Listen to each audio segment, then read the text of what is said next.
Uma nursing home, छोटी बरिया, पटेल चौक, telephone office के सामने, बेगूसराय। नमस्कार दोस्तों, इस वक्त हमारी मौजूदगी बेगूसराय के बखरी विधायक सूर्यकांत पासवान जी के आवास पर है और हमारे साथ बैठे हुए हैं बखरी विधायक सूर्यकांत पासवान जी और इनसे हम बातचीत करेंगे कि वर्तमान में कार्यकाल का तो इनका 5 वर्ष पूरा होने के कगार पर है, जबकि इन 5 वर्षों के बीच विधानसभा क्षेत्र में किस स्तर से विकास की परियोजनाओं को धरातल पर उतारने का इन्होंने काम किया है। अपने विकास की मुद्दा को लेकर सर क्या कहेंगे? सबसे पहले तो आपको बहुत बहुत धन्यवाद, आपकी टीम को भी। विकास के लिए जनता हमें भेजी थी। सबसे पहले मैं अपने विधानसभा की जनता के प्रति आभार प्रकट करता हूं, जिन्होंने काम के लिए हमको इस विधानसभा क्षेत्र के अंदर भेजा था। आज हम उनके आशीर्वाद से, जनता के आशीर्वाद से अपने विधानसभा क्षेत्र में ऐतिहासिक काम किए। जो हमारे आम आवाम का वो मांग था, जो आप जीतिएगा, आपके जैसे पत्रकार चाहे प्रिंट मीडिया हो, इलेक्ट्रॉनिक मीडिया हो, तमाम लोगों ने सवाल हमसे किया था कि अगर आप चुनाव जीत करके जाएंगे तो बखरी में क्या क्या सब आप करेंगे।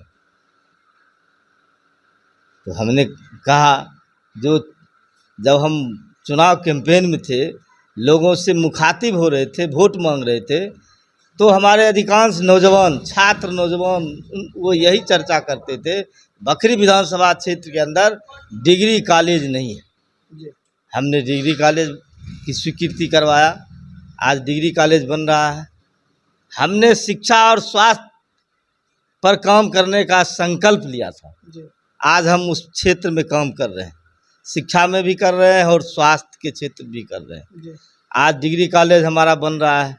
ITI कॉलेज हमारे विधानसभा क्षेत्र में गरपुरा प्रखंड के वो सोनमा पंचायत में बन रहा है। आज ITI कॉलेज आपको रामपुर में बन रहा है, नगर पंचायत क्षेत्र है बखरी का, वहाँ बन रहा है। आपको मैं बतला देना चाहता हूँ, OBC छात्रावास सब विद्यालय, जो अत्यंत पिछड़ा और पिछड़ा वर्ग के लोगों के लिए वह विद्यालय हमारे विधानसभा क्षेत्र के घाघरा पंचायत के सिमरी में बन रहा है।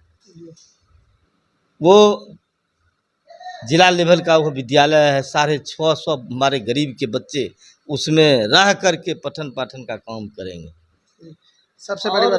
सबसे बड़ी बात तो सर ये है कि आपके विधानसभा क्षेत्र में अभी वर्तमान में 4 प्रखंड आते हैं, जिसमें कि डंडारी और गढ़पुरा, नावकोठी, बखरी 4 प्रखंड हैं। सर्वाधिक विकास की योजना आपका सर किस प्रखंड में रही है?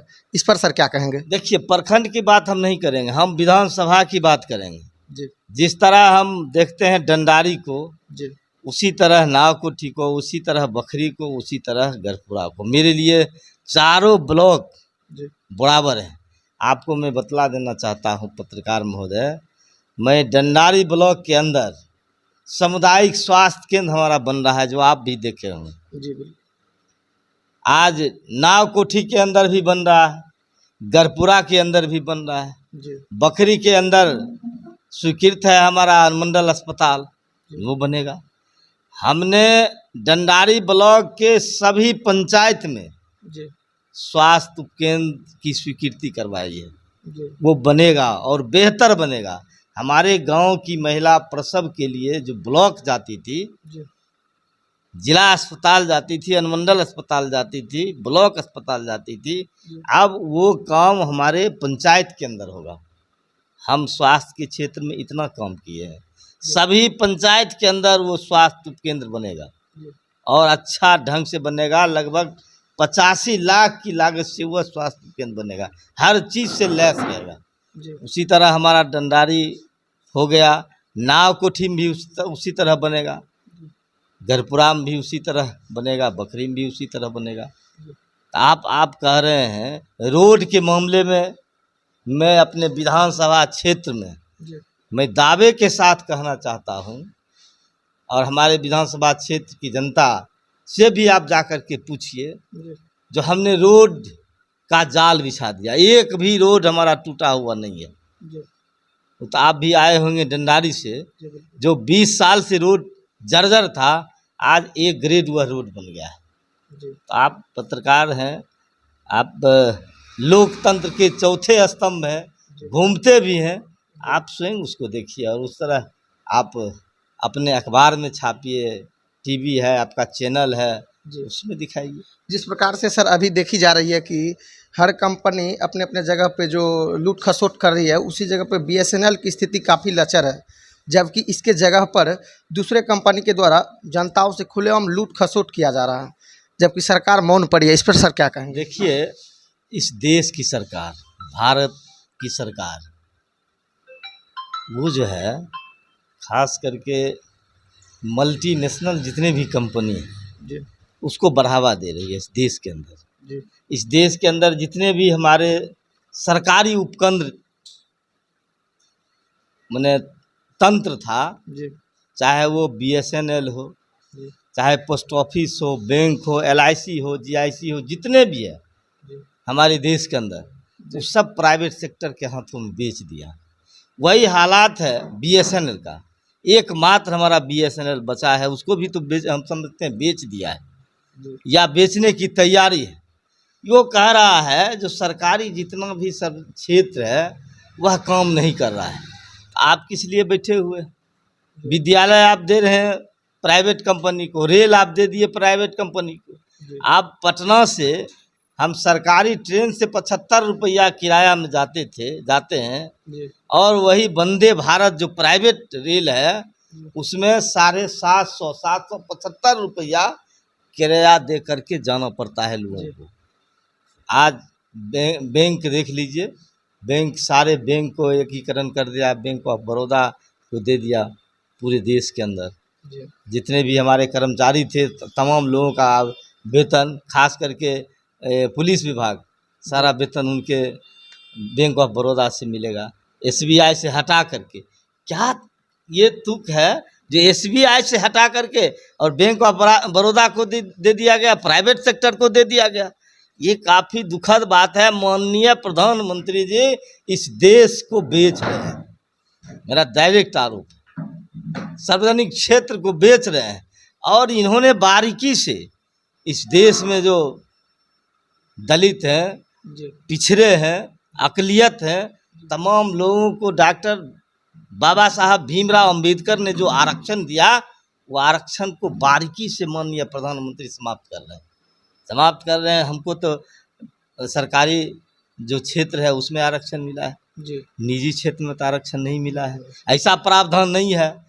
हम कहना चाहते हैं माननीय प्रधानमंत्री जी से, आप आरक्षण जो माननीय सुप्रीम कोर्ट ने कहा है और आप लोग इस पर जो चर्चा कर रहे हैं, आप आरक्षण हटाइए, हटा रहे हैं तो हटाइए, लेकिन जितना हटाइएगा, 0% हटाइएगा, उतना आरक्षण की पूर्ति आपको करना पड़ेगा। और प्राइवेट सेक्टर में जितने आपने किया है उनमें भी हम तमाम दलितों को, अकलियतों को, पिछड़े अत्यंत पिछड़ों को आरक्षण दीजिए, ये हम लोगों का कहना है।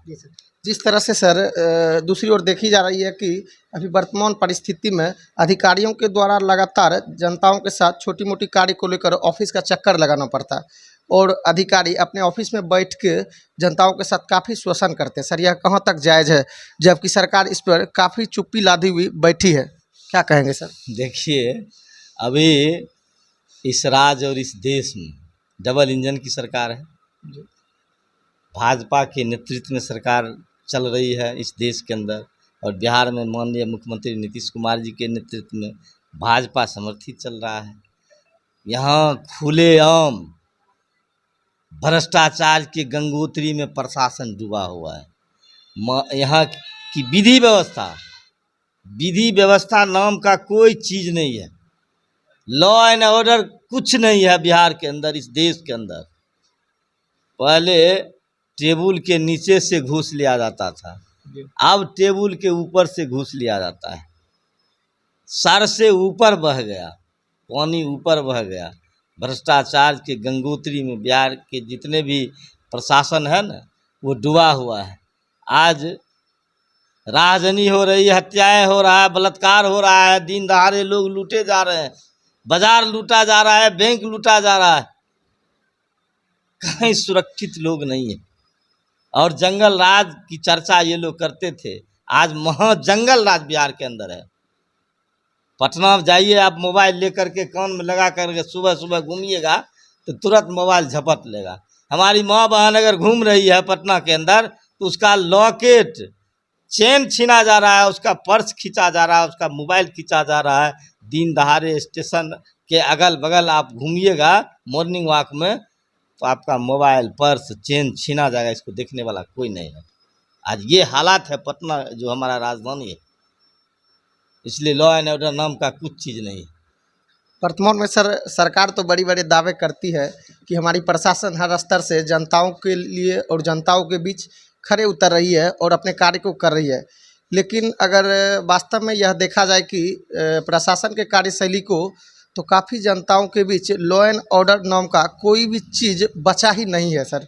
और सरकार बड़े बड़े मंचों से यह लगातार दावा करते आ रही है कि हमारी प्रशासन, हमारे अधिकारी पूर्ण रूप से अपने कार्य में जुटे हुए हैं। सर क्या कहेंगे लॉ एंड ऑर्डर को लेकर और सरकार की यह बातों को लेकर सर क्या कहना चाहेंगे?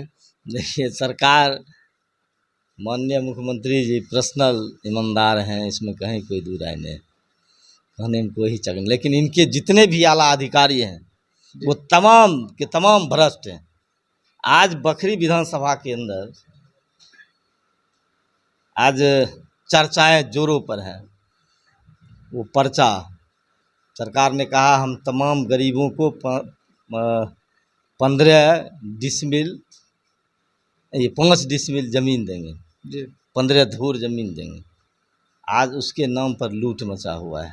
आज जो हमारे किसान मजदूर मोटेशन करने के लिए जाते हैं ब्लॉक के अंदर, आज मोटेशन के नाम पर लूट मचा हुआ। आज सर्वे जो सरकार करा रही है, आज सर्वे के नाम पर लूट मचा हुआ है। पदाधिकारी, कर्मचारी और उसका जो दलाल होता है, ये सब लोग मिल करके इस बिहार को लूट रहा है। हमारे विधानसभा में 4 ब्लॉक है, चारों ब्लॉक में त्राहिमाम मचा हुआ है। किसान जो वो मोटेशन के लिए दे आए हैं दस्तावेज, कुछ न कुछ कौज लगा करके उससे मोटा रकम वसूला जा रहा है, भारी भरकम वसूला जा रहा है। इसलिए हम इस सरकार से मांग करते हैं कि आप जान रहे हैं जो पहले खतियान था वो उर्दू फारसी में था और उसका भी ये लोग फ़ायदा उठा रहे हैं। एक भी पिछले रसीद में कहीं भी खाता खेसरा चढ़ा हुआ नहीं है, चौहद्दी चढ़ा हुआ नहीं है, और आज उसके नाम पर आज लूटा जा रहा है। इसलिए ये इस काम को सरकार को सबसे पहले जनता को समझा देना चाहिए। प्रत्येक पंचायत में कैंप लगा करके तब इस काम को करना चाहिए। आज धड़ल्ले से ये सर्वे का काम शुरू हो गया। आज हमारे गरीब गुरबा त्राहिमाम है। सर्वे के नाम पर वो जो अमीन आया है, उसके जो पदाधिकारी आए हैं, लूट खसोट मचा रहे हैं। सर अभी आगामी विधानसभा चुनाव जो सर आपका है, आगामी विधानसभा चुनाव को लेकर सर आपकी तैयारी किस स्तर से चल रही है और विधानसभा चुनाव को लेकर सर क्या कहना चाहेंगे हमारे चैनल के माध्यम से? सबसे पहले मैं आपको कहना चाहते हैं, हमारी पार्टी भारतीय कम्युनिस्ट पार्टी कभी चुनाव की तैयारी नहीं करती है और हम लोग सब दिन चुनाव की तैयारी करते हैं और हमको आम आवाम पर भरोसा है, विश्वास है। चूँकि हम उनसे ज़िंदा हमारा लगाव है। हम रोज़ बरोज़ उनकी खबर लेते हैं, पूछते हैं, उनसे जानकारी लेते हैं, उनकी सुख दुख को लेकर, उनकी समस्या को लेकर ब्लॉक से लेकर के ज़िला तक हम आंदोलन करते हैं।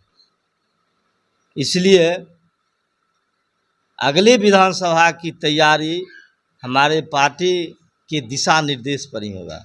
पार्टी तय करती है हमारी, हम उसमें कुछ नहीं है। अगला कौन उम्मीदवार होगा नहीं होगा ये पार्टी तय करेगी। हम इसको तय करने वाले नहीं हैं, नहीं हम घोषणा करने वाले हैं। जनता महान है, पार्टी महान है। हमारे जैसे गरीब लोगों को टिकट दे करके आज विधानसभा भेज दिया भारतीय कम्युनिस्ट पार्टी। दूसरे पार्टी में जाइए तो लाख नहीं करोड़ रुपया दे करके टिकट लेकर के खरीद कर आता है और विधानसभा में चुनाव लड़के जीत के जाता है। हमारे पार्टी में ग्राउंड से हमारे शाखा तय करती है, हमारे अंचल तय करती है, जिला तय करती है, तब उम्मीदवार होते हैं। इसलिए इसके संबंध में हम आपको कुछ नहीं कहेंगे। हम जनता के बीच हैं, हम जनता की सवालों को लेकर काम करते हैं। उनका जो काम है हम उस पर विश्वास रखते हैं, भरोसा रखते हैं, काम कर रहे हैं। पार्टी जो करेगी, पार्टी सर्वोपरि है, इसलिए पार्टी जो निर्णय लेगी, जो फैसला लेगी, उस पर हम अमल करेंगे। बहुत बहुत धन्यवाद सर, हमारे इस चैनल में समय देने के लिए। काफ़ी अपने महत्वपूर्ण समय को हमारे चैनल के बीच दिया, इसके लिए सर आपको बहुत बहुत धन्यवाद हमारे चैनल की ओर से, दर्शकों की ओर से।